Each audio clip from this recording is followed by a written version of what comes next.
ಭಾವಂದರ ಚರಣಾರ ವಿಂದ್ರಗಳಿಗೆ ವಂದಿಸ್ತೇನೆ. ನಿಮಗೆಲ್ಲ ಲಡ್ಡು ಮತ್ತು ಪಾನೀಯಗಳನ್ನೆಲ್ಲ ಕೊಡ್ತಾ ಇರೋದನ್ನು ನಾನು ನೋಡಿದೆ. ಬಹಳ ನೆಮ್ಮದಿಯಿಂದ ಕೂತ್ಕೊಂಡಿದ್ದೀರಿ, ಬಹಳ ಶಿಸ್ತಿನಿಂದ ಕೂತ್ಕೊಂಡಿದ್ದೀರಿ. Thank you. ಇಲ್ಲಿ ನಾನು ಇಷ್ಟು ಖುಷಿಯಲ್ಲಿ ಮತ್ತು ಇಷ್ಟೊಂದು ಸ್ವಾತಂತ್ರ್ಯದಿಂದ ಏನು ಮಾತಾಡ್ತಾ ಇದ್ದೇನೆ ಅಂತ ಹೇಳಿದರೆ, ನಾನು ಈ ಕ್ಷೇತ್ರದಲ್ಲಿ ಬೆಳೆದು ಬಂದ ಹುಡುಗ. ನಾನು ರತ್ನಮಾನಸದ ಅನೇಕ ರತ್ನಗಳಲ್ಲಿ ಒಂದು ವಿದ್ಯಾರ್ಥಿ. ಬಹಳಷ್ಟು ಖುಷಿಯಿಂದ ಹೇಳ್ತೇನೆ. ಯಾಕೆಂತ ಹೇಳಿದರೆ 1979ನಲ್ಲಿ ರತ್ನಮಾನಸ ಅನ್ನುವಂಥ ಒಂದು ಹಾಸ್ಟೆಲ್ ಇರದೇ ಇರ್ತಿದ್ರೆ, ನಾನು, ನನ್ನ ಅಣ್ಣ, ಇನ್ನೊಬ್ಬ ಅಣ್ಣ, ಅಥವಾ ನಾವು ಮನೆಯಲ್ಲಿ 7 ಜನ, ನಾವು ಯಾರೂ ಕೂಡ ಈಗ ಈ ಹಂತಕ್ಕೆ ಬರ್ತಿರ್ಲಿಲ್ಲ. A tree must love the ground on which it stands ಅಂತ ಇದೆ. ನಿಮ್ಗೆ ಗೊತ್ತಿದೆ, ಒಂದು ಮರ ತಾನು ನಿಂತ ನೆಲವನ್ನು ಪ್ರೀತಿಸ್ಬೇಕಂತ.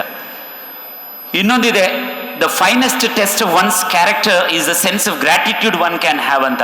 ಅಂದ್ರೇನು, ಒಬ್ಬ ವ್ಯಕ್ತಿಯ ವ್ಯಕ್ತಿತ್ವದ ಒಂದು ಹೊರೆ ಹಚ್ಚಿ ನೋಡುವುದು ಏನಂತ ಹೇಳಿದ್ರೆ ಅವನಲ್ಲಿ ಕೃತಜ್ಞತಾ ಮನೋಭಾವನೆ ಎಷ್ಟಿದೆ ಅಂತ.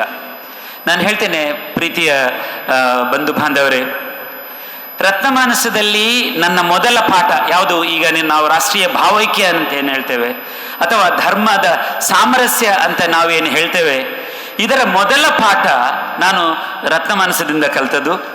ಮತ್ತು ನನ್ನ ಗುರುಗಳಾದ ಕಾಶ್ಮೀರ್ ಮೆನೇಜಸ್ರವರನ್ನು ಬಹಳ ಪ್ರೀತಿಯಿಂದ ನಾನಿಲ್ಲಿ ಈ ಸಂದರ್ಭದಲ್ಲಿ ನೆನೆಸ್ತೇನೆ. ಅದೇ ರೀತಿ ಮಾತೃಶ್ರೀ ರತ್ನಮ್ಮ ಅವರನ್ನು ಕೂಡ ಬಹಳ ಪ್ರೀತಿಯಿಂದ ನೆನೆಸ್ಕೊಳ್ತೇನೆ. ಎಷ್ಟು ಪ್ರೀತಿ ಮಾಡ್ತಿದ್ರು ನನಗೆ, ನಿಜವಾಗ್ಲೂ ಬಹಳ ಒಂಥರ ಅವರ ಪುಣ್ಯ ಸ್ಮರಣೆಯಲ್ಲಿ ನನಗೆ ಒಂಥರ ಭಾವ ಉಕ್ಕಿ ಬರಬಹುದು ಅಂತೇಳಿ ನಾನು ಅದನ್ನು ತಡೆ ಹಿಡಿತಾ ಇದ್ದೆ. ನಾನಿಲ್ಲಿ ರತ್ನಮಾನಸದಿಂದ ಹಾಲು ತೆಗೆದುಕೊಂಡು ಬರ್ತಾ ಇದ್ದೆ, ತರಕಾರಿ ತೆಗೆದುಕೊಂಡು ಬರ್ತಾ ಇದ್ದೆ. ಬಾಲೆ ಬತ್ತೆ ಅಂತ, ಬಾಲೆ ಬತ್ತೆ, ಮಗು ಪಾತ್ರೆ ವಾಪಸ್ ಹಾಗೆ ಕೊಡ್ಲಿಕ್ಕಿಲ್ಲ, ಅದರಲ್ಲಿ ಎಲ್ಲ ಪಂಚಕಜ್ಜಾಯ ತುಂಬಿಸಿ ಮಕ್ಕಳು ತಿನ್ನಲಿ ಅಂತ ಕಳಿಸ್ತಾ ಇದ್ರು. ಶನಿವಾರ ಭಜನೆ ಮಾಡಲೇಬೇಕು, ಆದಿತ್ಯವಾರ ಚರ್ಚಿಗೆ ಹೋಗಲೇಬೇಕು ಕ್ರಿಶ್ಚಿಯನ್ರು. ಕಲಿತ ಪಾಠ ನಾನು ಹೇಳುವಂಥದ್ದು. ಧರ್ಮಸ್ಥಳ ಸರ್ವ ಧರ್ಮಗಳ ಒಂದು ಸಮನ್ವಯದ ಕೇಂದ್ರ ಅಂತ ನಾವೆಲ್ಲರೂ ಕೂಡ ಕೇಳಿದ್ದೇವೆ. ಇದರ ಬಗ್ಗೆ ನಾನಿನ್ನು ಏನು ಹೇಳಿದ್ವಿ, ಸಾಕಷ್ಟು ನಾವು ಕೇಳಿದ್ದೇವೆ. ಅದರ ಬಗ್ಗೆ ನಾನು ಹೇಳಿದರೆ ನಿಮಗೆ ಅದು ಚರ್ವಿತ ಚರವಣ ಆಗ್ಬೋದು. ಆದರೆ ನನಗೆ ಇವತ್ತು ಮಾತನಾಡಲಿಕ್ಕೆ ಇರುವಂಥ ವಿಷಯ ಏನಿದೆ, ಕ್ರಿಶ್ಚಿಯಾನಿಟಿ ಅಂದರೆ ಏನು? ಅಂದರೆ ಬರೇ ಪ್ರೀತಿ. ಎಲ್ಲ ನನ್ನ ಕ್ರೈಸ್ತ ಬಾಂಧವರು ಈಗ ಆನ್ಲೈನಲ್ಲಿ ಕೂಡ ಪಂಡಿತರೆಲ್ಲ ಕೇಳ್ತಾ ಇರ್ಬೋದು, ಒಂದಷ್ಟು ಥಿಯಾಲಜಿ ಎಲ್ಲ ಕಲ್ತವರಲ್ಲಿ ಇರ್ಬೋದು, ಅವರೆಲ್ಲ ನನ್ನ ಜೊತೆ ಒಪ್ಪಿಕೊಳ್ತಾರೆ, ಪ್ರೀತಿ ಮಾತ್ರ. ಪ್ರೀತಿ ಯಾವಾಗ ಬರ್ತದೆ ನಮಗೆ ಅಂತ ಹೇಳಿದರೆ, ಕ್ಷಮೆಯನ್ನು ಮಾಡಲಿಕ್ಕೆ. ಆಗ ಧರ್ಮದ ಬಗ್ಗೆ ಹೇಳ್ತಾ ಇದ್ದೆ, ನಾನು ನೋಟ್ ಮಾಡ್ತಾ ಇದ್ದೆ ಅಲ್ಲ, ನಮಗೆ ಕ್ಷಮಿಸಲಿಕ್ಕೆ ಸಾಧ್ಯ ಆದರೆ ಮಾತ್ರ. ಜೀಸಸ್ ಕ್ರೈಸ್ಟ್ ಈ ಭೂಮಿಯಲ್ಲಿ ಅವತಾರವನ್ನು ತಾಳಿದಾಗ ಏಂಜಲ್ಸ್ ಹಾಡುವಂಥ ಹಾಡಿದೆ, ಏನಂದರೆ ಸಕಲ ಜನಾಂಗಕ್ಕೆ ಸಂತೋಷದ ಸುವಾರ್ತೆಯಾಗಿ. ಅದಕ್ಕೆ ಸುವಾರ್ತೆ ಅಂತ ಹೇಳುವಂಥದ್ದು. ಸುವಾರ್ತೆ ಯಾರು? Jesus Christ. ಸಕಲ ಜನಕ್ಕೆ ಸಂತೋಷವನ್ನು ಕೊಡುವುದು.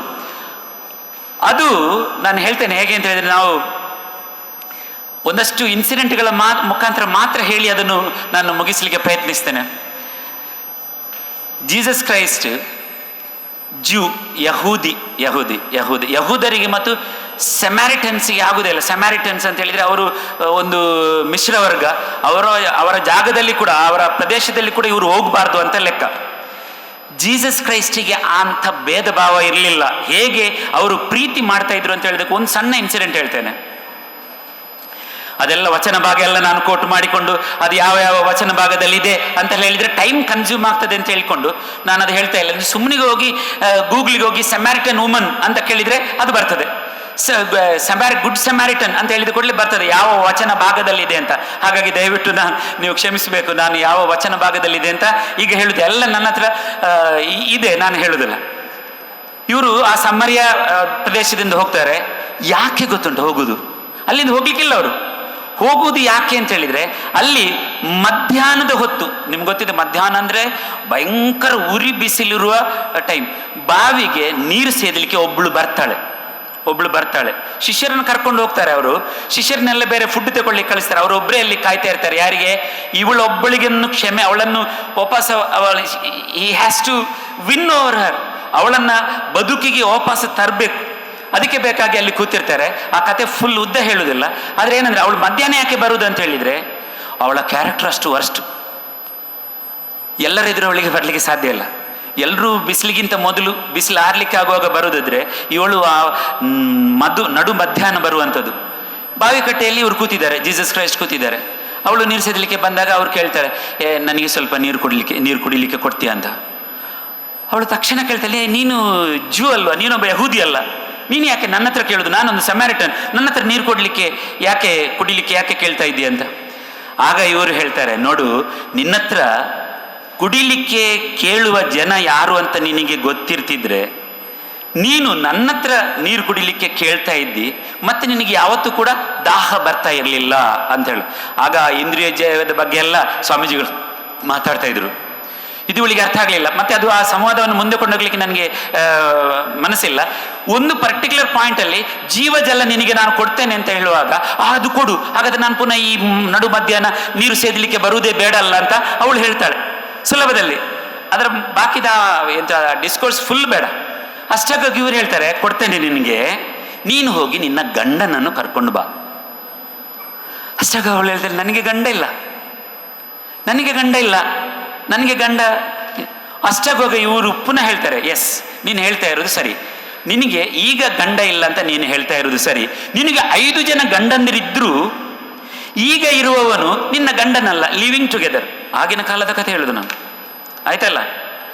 ಅಂಥ ಒಂದು ನೀವು ನೋಡಿ, ಒಬ್ಬ ಧರ್ಮಗುರು ಅಥವಾ ನೀವು ದೇವರು ಅಂತ ಏನು ಎಲ್ಲರೂ ಒಪ್ಪಿಕೊಳ್ಳುವಂಥ ಅವರ ಉದ್ದೇಶ ಏನಂತ ಹೇಳಿದರೆ, ಈ ಪಾಪಿಗಳನ್ನು ಕ್ಷಮಿಸಿ ಅವರನ್ನು ಸ್ವಸ್ಥಾನಕ್ಕೆ ತರುವಂಥದ್ದು. That means you have to win over the sinners ಅಂತ. ಆಗ ಅವಳಿಗೆ ಆಲೋಚನೆ ಆಗ್ತದೆ, ಇದು ಪ್ರಾಬ್ಲಮ್. ಬೈಬಲ್ನಲ್ಲಿ ಇಡೀ ಸ್ಟಡಿ ಮಾಡಿ ನೋಡಿ, ಅನೇಕ ಸಲ ನೀನು ಮೆಸ್ಸಿಯಾನ, ನೀನು ಕ್ರೈಸ್ಟ, ನೀನು ಎಲ್ಲರನ್ನು ರಕ್ಷಣೆ ಮಾಡಲಿಕ್ಕೆ ಬರುವವನ ಅಂತ ಕೇಳುವಾಗೆಲ್ಲ ಆನ್ಸರ್ ಹೇಳುವುದಿಲ್ಲ ಜೀಸಸ್ ಕ್ರೈಸ್ಟ್.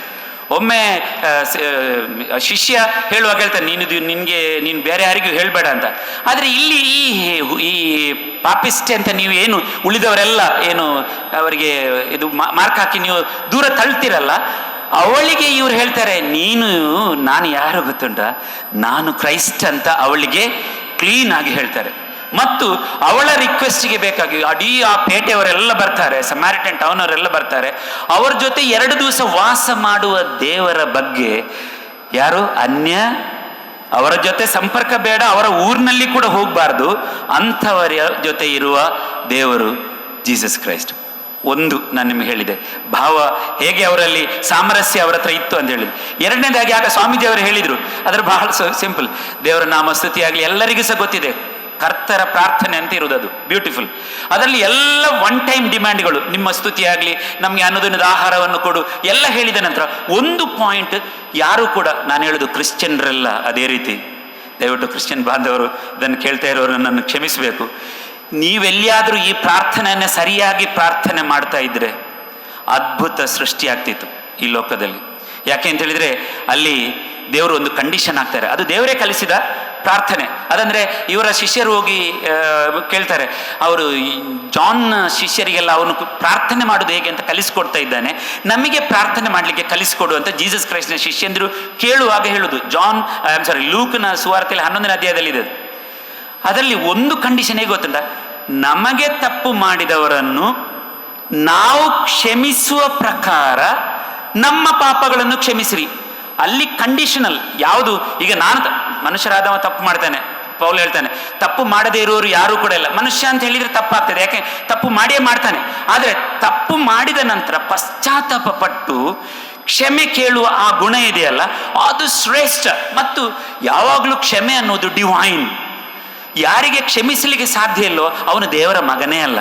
ಅದಕ್ಕೆ ಅವರು ಹೇಳುದು, ನಮಗೆ ತಪ್ಪು ಮಾಡಿದವರನ್ನು ನಾವು ಕ್ಷಮಿಸುವ ಪ್ರಕಾರ ನಮ್ಮ ಪಾಪಗಳನ್ನು ಕ್ಷಮಿಸಿರಿ. ಹಾಗಾದ್ರೆ ಫಸ್ಟ್ ಕಂಡೀಷನ್ ಏನು, ನನ್ನ ಪಾಪಗಳು ಕ್ಷಮಿಸಲ್ಪಡಬೇಕಾದ್ರೆ ನನಗೆ ಇತರರು ಮಾಡಿರ್ತಾರಲ್ಲ ತಪ್ಪುಗಳು, ಅದನ್ನು ನನಗೆ ಕ್ಷಮಿಸಲಿಕ್ಕೆ ಸಾಧ್ಯ ಇಲ್ಲದಿದ್ರೆ ನನಗೆ ಯೋಗ್ಯತೆ ಇಲ್ಲ. ನನ್ನ ಪಾಪಗಳನ್ನು ಕ್ಷಮಿಸಿ ಅಂತ ಹೇಳಲಿಕ್ಕೆ ನನಗೆ ಯೋಗ್ಯತೆಯೇ ಇಲ್ಲ.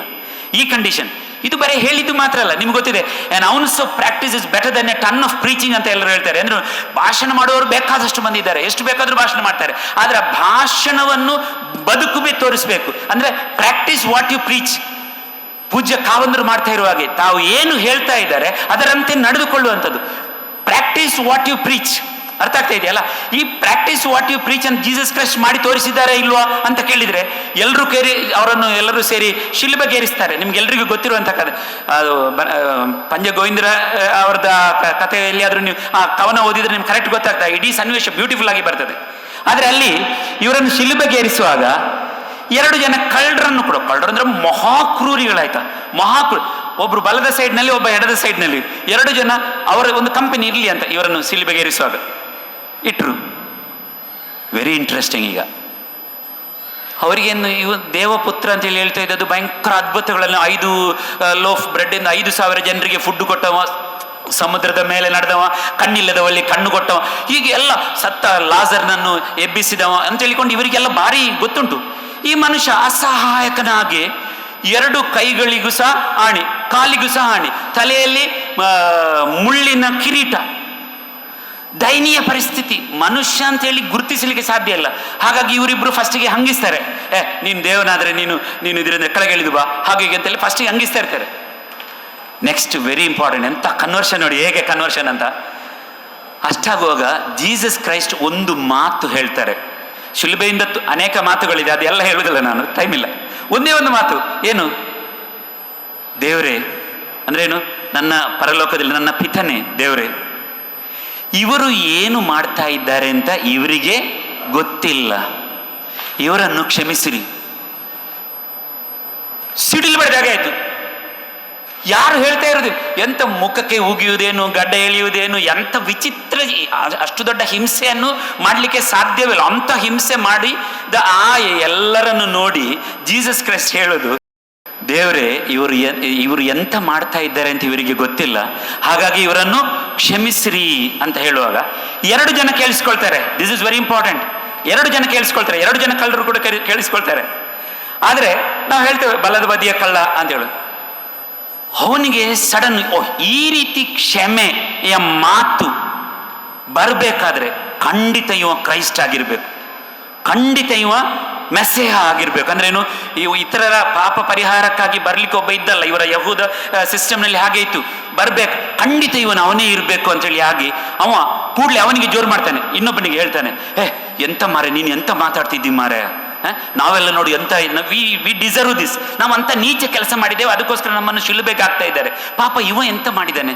ಇವ ಏನು ಮಾಡಲಿಲ್ಲ, ಇಂಥ ನಿಷ್ಕಲ್ಮಶನಿಗೆ ಇಂಥ ಶಿಕ್ಷೆ ಸಿಕ್ಕಿದೆಲ್ಲ, ನೀನು ಹಂಗಿಸುವುದನ್ನು ನಿಲ್ಲಿಸು ಅಂತೇಳಿ ಹೇಳಬೇಕಾದ ಪ್ರಾರ್ಥನೆಯನ್ನು ಹೇಳಬೇಕಾದ ಸಮಯದಲ್ಲಿ ಹೇಳಬೇಕಾದವರಲ್ಲಿ ಹೇಳ್ತಾನೆ. ಏನು? ಜೀಸಸ್ ಕ್ರೈಸ್ಟ್ಗೆ ಹೇಳ್ತಾನೆ, ಮಸಿಹ ನೀನು ಪುನಃ ಬರ್ತಿ, ಯಾವುದು? ನೀನು ಸತ್ರು ಪುನಃ ನೀನು ಪುನರುತ್ಥಾನಗೊಳ್ತಿ, ನೀನು ರಾಜನಾಗಿ ಬರ್ತಿ, ಆಗ ನನ್ನನ್ನು ಕೂಡ ನಿನ್ನ ರಾಜ್ಯದಲ್ಲಿ, ಪ್ಲೀಸ್ ರಿಮೆಂಬರ್ ಮೀ ಆಲ್ಸೋ, ನನ್ನನ್ನು ಕೂಡ ನೀನಲ್ಲಿ ನೆನಪಿಸ್ಕೋ ಅಂತ ಹೇಳಿದ ಕೂಡಲೇ ಜೀಸಸ್ ಕ್ರೈಸ್ಟ್ನ ಕ್ಷಮೆ ಹೇಗೆ ಅಂತ ಹೇಳಿದರೆ, ನೀನು ಬಾರಿ ಕಂಡಬಟ್ಟೆ ಎಲ್ಲ ಕಿತಾಪತಿ ಮಾಡಿದ, ನಮ್ಮ ಊರಿನ ಮಾತಿನಲ್ಲಿ ಮಾಡಿದವ ಮಾರಿ, ನೀನು ಅಷ್ಟು ಸುಲಭದಲ್ಲಿ ನಿನಗೆ ಹಾಗೆ ಮಾಪು ಕೊಡ್ಲಿಕ್ಕೆಲ್ಲ ಆಗುದಿಲ್ಲ, ನೀನೊಂದು ಕೆಲಸ ಮಾಡು, ನೀನು ದೇವಾಲಯಗಳಿಗೆ ಹೋಗಿ ಏನು ತಪ್ಪು ಕಾಣಿಕೆಗಳೆಲ್ಲ ಮಾಡಿ, ಪುನಃ ನೀನು ಈಗ ಕ್ರಿಶ್ಚಿಯನ್ ಇದರಲ್ಲಿ ಹೇಳುವುದಾದ ಕನ್ಫೆಷನ್ ಎಲ್ಲ ಮಾಡಿ, ನೀನೊಂದು ರಿಟ್ರೀಟಿಗೆಲ್ಲ ಹೋಗಿ ನೀನು ಪುನಃ ಸಲ ಬಾ, ಮತ್ತೆ ನೋಡುವ ಕ್ಷಮಿಸಲಿಕ್ಕೆ ಆಗ್ತದ ಅಂತ ನೋಡುವ ಅಂತ ಮಾತಿಲ್ಲ. Instant salvation is instant. ಎಲ್ಲಿ ಗೊತ್ತಿಲ್ಲ, on the spot. Jesus Christ ಹೇಳುವುದೇನಂತ ಹೇಳಿದ್ರೆ, ಇಂದು ನೀನು ನನ್ನ ಜೊತೆ ಪ್ಯಾರಡೈಸ್ನಲ್ಲಿ ಇದ್ದಿ ಅಂತ ಹೇಳುದು. ಇಂದು ನೀನು ನನ್ನ ಜೊತೆ ಪ್ಯಾರಡೈಸ್ನಲ್ಲಿ. ಅರ್ಥ ಆಯ್ತಲ್ಲ? ಅದಕ್ಕೆ ನಿಮಗೆ ದೇವರ ಬಗ್ಗೆ ಅಂತ ಅಪಾರವಾದಂಥ ಒಂದು ಮನವರಿಕೆ. ದೇವರು ಪ್ರೀತಿ, ನಮ್ಮನ್ನು ಕ್ಷಮಿಸಲಿಕ್ಕಿರುವ, ನಾವು ತಪ್ಪುಗಳನ್ನು ಮಾಡ್ತೇವೆ, ತಪ್ಪು ಮಾಡುವುದಿಲ್ಲ ಅಂತಲ್ಲ. ಆಗ ಅರಿಷಡ್ವರ್ಗಗಳ ಬಗ್ಗೆ ಹೇಳಿದರು. ಇದು ಗಲಾತಿಯನ್ಸ್ಗೆ ಬರೆದಂತಹ ಪತ್ರದಲ್ಲಿ ಉಂಟಲ್ಲ, 19, 20, 21ರಲ್ಲಿ 15 ಈ ಎಂತ ಜಡ ಅಂದರೆ ಪಾಪ ಪ್ರವೃತ್ತಿಗಳ ಬಗ್ಗೆ ಹೇಳ್ತೇನೆ. ಅದೆಲ್ಲ ನನಗೆ ಬಯಹಾಟ ಇದೆ, ನನಗೆ ಹೇಳುವುದಿಲ್ಲ. ಅದಕ್ಕೆ ಪ್ರತಿಯಾಗಿ 22 ಮತ್ತು 23ರಲ್ಲಿ ಹೇಳ್ತಾರೆ, ಎಂತ ಗೊತ್ತುಂಟ? ಅದಕ್ಕೆ ಏನು ಒಂದು ಎಂತ ಹೇಳಿದ್ರೆ, ಅದಕ್ಕೆ ಒಂದು ಕೌಂಟರ್. ನೀವು ಅದರಿಂದ ಹೊರಗೆ ಬರಬೇಕಾದ್ರೆ, ಅಂದ್ರೆ ಇನ್ನು ನಿಮ್ಮ ಈ ಅರಿಷಡ್ ವರ್ಗಗಳಿಂದ ಹೊರಗೆ ಬರಬೇಕಾದ್ರೆ ಏನ್ ಮಾಡಬೇಕು ಅಂತ ಹೇಳಿದ್ರೆ, ಪ್ರೀತಿ, ಅರ್ಥ ಇಲ್ಲ, ಸ್ನೇಹಂ ಸಂತೋಷಂ ಸಮಾಧಾನ, ಅದು ಮಲಯಾಳದಲ್ಲಿ ಹೇಳಿದ್ರೆ ಸ್ನೇಹ, ಸಂತೋಷ, ಸಮಾಧಾನ, ದೀರ್ಘಕ್ಷಮೆ, ದಯೆ, ಪರೋಪಕಾರ, ನಂಬಿಗಸ್ತನ, ಅರ್ಥ ಆಯ್ತಲ್ಲ, ವಿಶ್ವಸ್ತದ, ಸೌಮ್ಯದ ಇಂದ್ರಿಯ ಜಯ, ಸೌಮ್ಯವಾಗಿ ಇರುತ್ತವಂತ. ಮತ್ತೆ ಇಂದ್ರಿಯ ಜಯ, 9ನೇದು ಇಂದ್ರಿಯ ಜಯ. ಇಂದ್ರಿಯ ಜಯ ಅದಕ್ಕೆ ನಾವು ಅವರು ಎಲ್ಲ ಪಾಪಗಳು ಉಂಟಲ್ಲ ಎಲ್ಲಿಂದ ಬರ್ತದೆ ಅಂತ ಹೇಳಿದ್ರೆ ಹೃದಯದಿಂದ ಬರ್ತದೆ ಅಂತ. ಅದು ಅಸೂಯೆ ಇರ್ಬೋದು, ಮದ್ಯಪಾನ ಇರ್ಬೋದು, ಎಲ್ಲ ರೀತಿಯ ಕೊಳಕುಗಳು ನಮ್ಮ ಹೃದಯದಿಂದ ಬರುವುದರಿಂದ ಹೃದಯ ಶುದ್ಧಿ ಆಗ್ತಾ ಇದ್ರೆ ಅತ್ಯದ್ಭುತವಾದಂತಹ ದೇವರ ಸ್ನೇಹವನ್ನು ನಮಗೆ ಅನ್ವಯಿಸಲಿಕ್ಕಾಗ್ತದೆ. ಅದೇ ರೀತಿ ಜೀಸಸ್ ಕ್ರೈಸ್ಟ್ ಶಿಷ್ಯಂದ್ರಿಗೆ ಹೇಳುವಾಗ ಹೇಳ್ತಾರೆ, ನೀವು ಪರಸ್ಪರ ಪ್ರೀತಿಸಿರಿ. ಹೇಗೆ? ನಿಮ್ಮನ್ನು ನಾನು ಪ್ರೀತಿಸಿದಾಗೆ. ಹೇಗೆ ಪ್ರೀತಿಸುವುದಂದ್ರೇನು? ಪ್ರೀತಿಸುವವರಿಗೋಸ್ಕರ ಜೀವವನ್ನು ಕೂಡ ತ್ಯಾಗ ಮಾಡಿ ಪ್ರೀತಿಸುವ. ಅಕೃತ್ಯಂ ನೈವ ಕರ್ತವ್ಯಂ ಪ್ರಾಣ ತ್ಯಾಗೇಪಿ ಸಂಸ್ಥಿತೆ ನಚಕೃತ್ಯಂ ಪರಿತ್ಯಾಜ್ಯಂ ಏಷ ಧರ್ಮ ಸನಾತನ ಅಂತ. ಅಂದ್ರೇನು? ನೀವು ಮಾಡಬೇಕಾದ ಕೆಲಸವನ್ನು ಅಂದರೆ ಗುಡ್ ವರ್ಕ್ಸ್ ಮಾಡಬೇಕಾದ ಸಂದರ್ಭದಲ್ಲಿ ನೀವು ಮಾಡಲೇಬೇಕು. ಅದಕ್ಕೆ ನೀವು ಪ್ರಾಣತ್ಯಾಗ ಮಾಡಬೇಕಾಗಿ ಬಂದರೂ ಕೂಡ ಮಾಡಲೇಬೇಕು. ಯಾವುದು? ಮಾಡಬೇಕಾದ ಒಳ್ಳೆಯ ಕೆಲಸಗಳನ್ನು ನೀವು ಮಾಡಬೇಕಾದವರು ಮಾಡಲೇಬೇಕು. ಅದಕ್ಕೆ ಪ್ರಾಣತ್ಯಾಗ ಮಾಡಬೇಕಾಗಿ ಬಂದರೂ ಕೂಡ ಮಾಡಬೇಕು. ಆದರೆ ಮಾಡಬಾರದ ಕೆಲಸವನ್ನು ನೀವು ಪ್ರಾಣತ್ಯಾಗ ಮಾಡಬೇಕಾಗಿ ಬಂದರೂ ಕೂಡ ಮಾಡಬಾರ್ದು. ಹಾಗೆ ಕ್ರಿಶ್ಚಿಯನ್ರಲ್ಲಿ ಅನೇಕ ಸೈಂಟ್ಗಳಾಗಿದ್ದಾರೆ. ಅಂದ್ರೇನು? ಮತ್ತೊಂದ್ಸಲ ಹೇಳ್ತೇನೆ, ಎಲ್ಲರಿಗೂ ಸಹ ಗೊತ್ತಿದೆ, ನಮ್ಮಲ್ಲಿ ಪರಮಪ್ರಸಾದ ಸ್ವೀಕಾರಕ್ಕೆ ಹೋಗುವುದಂತ ಇದೆ.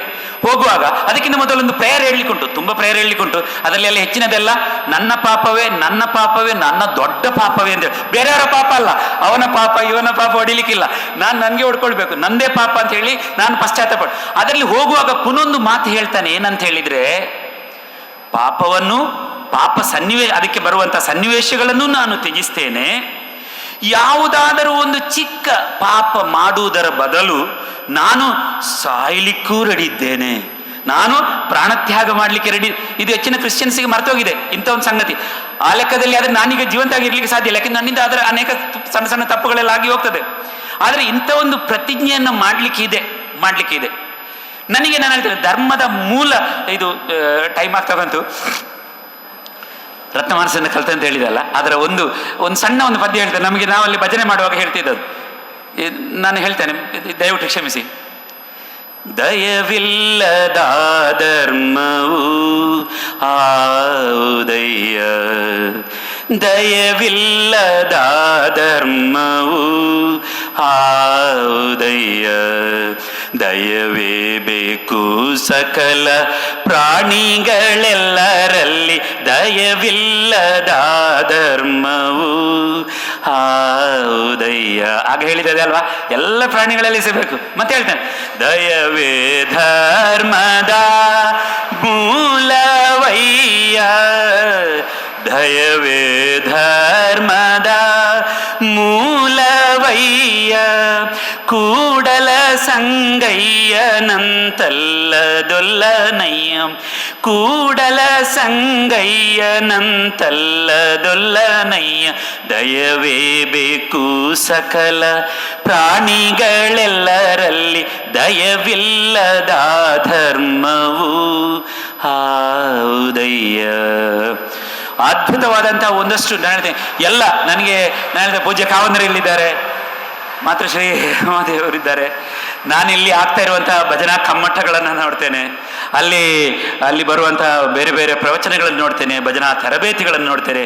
ಇದು ಎಲ್ಲ ನಮ್ಮ ಕುಟುಂಬದಿಂದ ಸ್ವಲ್ಪ ಮಾಯ ಆಗ್ತಾ ಇರುವಂತಹ ಸಂದರ್ಭಗಳಲ್ಲಿ ಅದಕ್ಕೆ ಪ್ರತಿಯಾಗಿ ಒಂದಷ್ಟು ಒಳ್ಳೆಯ ಕರ್ಮಗಳು ಇಲ್ಲಿಂದ ಪ್ರಾರಂಭ ಆಗಲಿ ಅಂತ ಧರ್ಮಸ್ಥಳದಿಂದ ಒಂದಷ್ಟು ಚಟ್ಟು. ಅದು ನಾನು ಹೇಳ್ತೇನೆಲ್ಲ, ಡಿ ಅಡಿಕ್ಷನ್ಸ್ನ ಬಗ್ಗೆ ಹೇಳಿದರೆ ನನಗೆ ನಿಜವಾಗ್ಲೂ ಬರೇ ಸಾರಾಯಿ ಮತ್ತು ಹೆಂಡ ಆಗಿ ಹೋಗ್ತಾ ಇದ್ದಂಥ ಹಣ ಎಲ್ಲ ಮ್ಯಾಜಿಕ್ ಆಗ್ತಾ ಇದೆ. ಮನೆಯಲ್ಲಿ ಫರ್ನಿಚರ್ಗಳಾಗ್ತಾ ಉಂಟು, ಹೊಸ ಮನೆ ಬರ್ತಾ ಉಂಟು, ಮಕ್ಕಳಿಗೆ ಎಜುಕೇಶನ್ ಆಗ್ತಾ ಉಂಟು, ಅದೆಲ್ಲ ಹೆಂಡದ ಹಣ.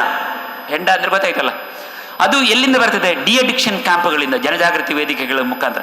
ಅದ್ಭುತವಾಗಿ ನಾನದೇ ಯಾವುದು ಹೇಳಿದ್ರೆ, ಸುಮಾರು 50,000ಕ್ಕಿಂತ ಹೆಚ್ಚು ಜನ ಎಂಪ್ಲಾಯೀಸ್ ಶ್ರೀ ಕ್ಷೇತ್ರ ಧರ್ಮಸ್ಥಳದಲ್ಲಿ ಡೈರೆಕ್ಟ್ ಆಗಿ ಎಂಪ್ಲಾಯ್ಡ್ ಆಗಿದ್ದಾರೆ. ಇಂಡೈರೆಕ್ಟ್ ಆಗಿ ಅನೇಕ ಲಕ್ಷ ಜನ, 72,000 ಸೆಲ್ಫ್ ಹೆಲ್ಪ್ ಗ್ರೂಪ್ಗಳಂದ್ರೆ ಮೊನ್ನೆ ನಿರ್ಮಲಾ ಸೀತಾರಾಮರವರು ಬಂದಾಗ ನಿಲ್ಲಿಸ್ತಾನೆ. ನೀವು ನೋಡಿದಿರಿ ಅಲ್ವಾ, ಲಾಭಾಂಶ ವಿತರಣೆ ಮಾಡಲಿಕ್ಕೆ ಬಂದಾಗ ಹೇಳಿದ್ರು, ಶ್ರೀ ಕ್ಷೇತ್ರ ಧರ್ಮಸ್ಥಳದ ಗ್ರಾಮಾಭಿವೃದ್ಧಿ ಯೋಜನೆ ಬರೇ ಇಲ್ಲಿಗೆ ಮಾತ್ರ ಮಾಡೆಲ್ ಅಲ್ಲ, ಅದು ಇಡೀ ದೇಶಕ್ಕೆ ನಾವು ಮಾದರಿಯಾಗಿ ಪಡ್ಕೊಳ್ತೇವೆ ಅಂತ. ಹಾಗಾಗಿ ನನ್ನ ಭಾಷಣವನ್ನು ಮುಗಿಸುವುದಕ್ಕಿಂತ ಮೊದಲು please, okay, thank you very much.